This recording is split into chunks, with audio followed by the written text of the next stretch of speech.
Today, I want to talk a little bit about pi. Now, what is pi?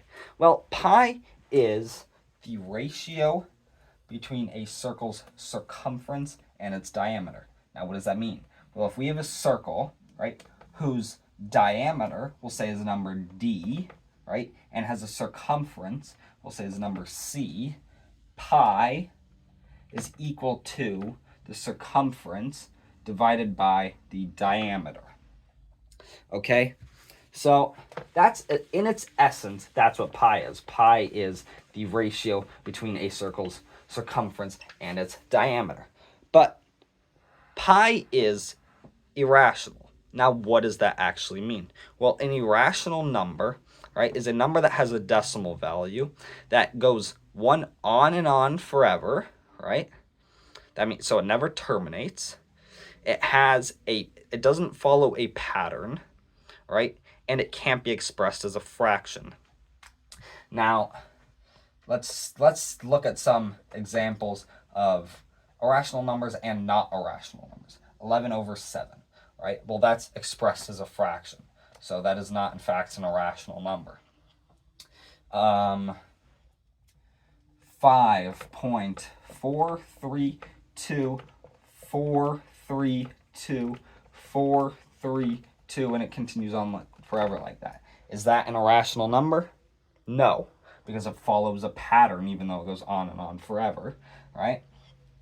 Then let's look at 1.259, right? Is that an irrational number? No, because it stops and it terminates. Let's look at 4.327176310.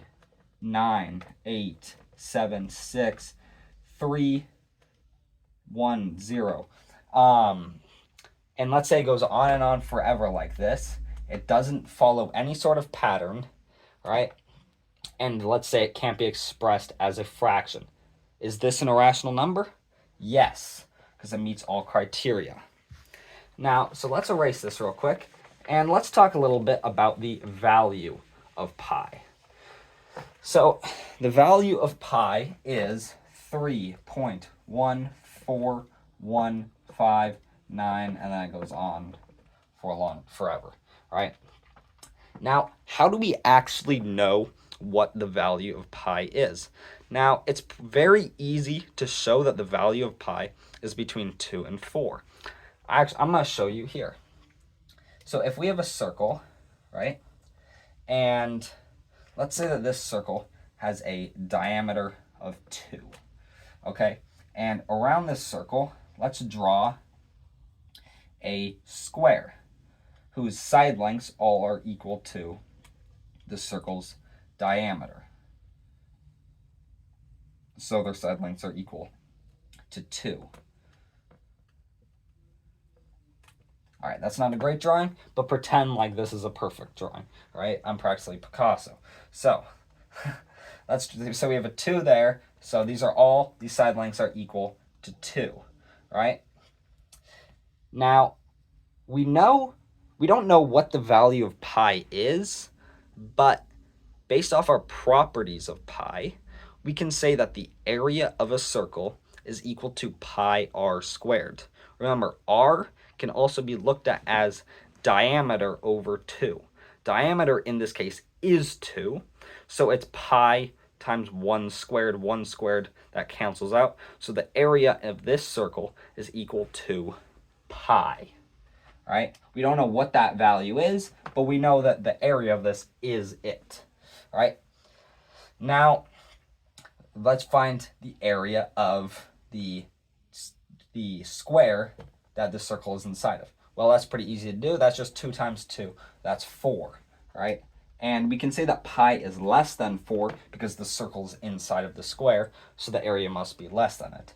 Now, let's draw another square inside of the circle, right?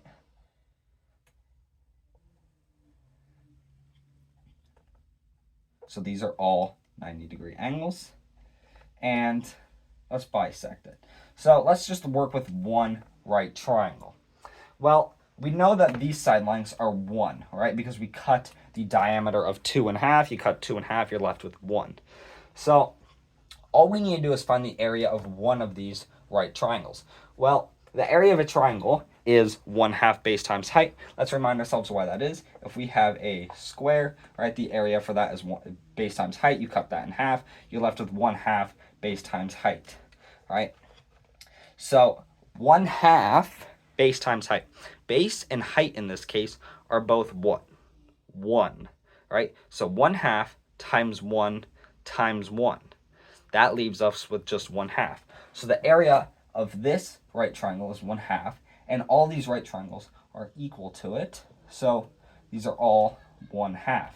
Now we can say this is the same thing as 1/2 plus 1/2 plus 1/2 plus 1/2, which is 1/2 times 4, right? Which equals 4/2, which equals 2. So then we can say that whatever, since this is inside the circle, the area of this is less than the circle. So we can say that 2 is less than pi. So we can say pi is greater than 2, which is less than 4. So that was pretty easy to do.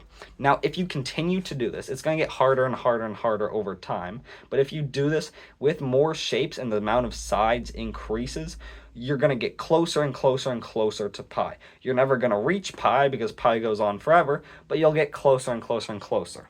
Right? Because despite common belief, a circle is not a shape with 0 sides. A circle is a shape with infinite sides. All right? Now, before we conclude, I want to talk about one last thing about pi.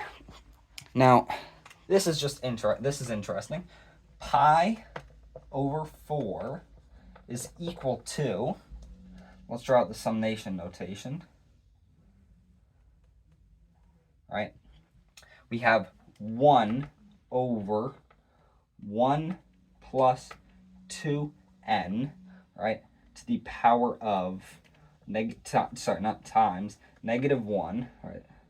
So this whole thing times negative 1 to the power of n, right? Our starting value is n equals 0, okay? And we're going to go up. Our upper limit is going to be infinity. All right, that's about infinity, but so let's just look at what this means real quick. So if we take 1 over 1 plus 0, right? That's 1 times negative 1 to the power of 0. That's still 1, right? Then we get 1 over, we add 2, 3. Then it's times negative 1, so it's negative. So minus 1 over 3, right? Then you do 1 over 1 plus 4 in this case, so it'll be 5. And now it's n is 2, so you square negative 1. Let's remember, negative 1 squared is 1, right? So then you add 1 over 5, right? This entire thing, if you keep doing this on and on forever, right, it'll add up to pi over 4, right? Now, I think that's very interesting. Now, that's all I wanted to talk about for today. Thank you so much for watching my video. Have a great day.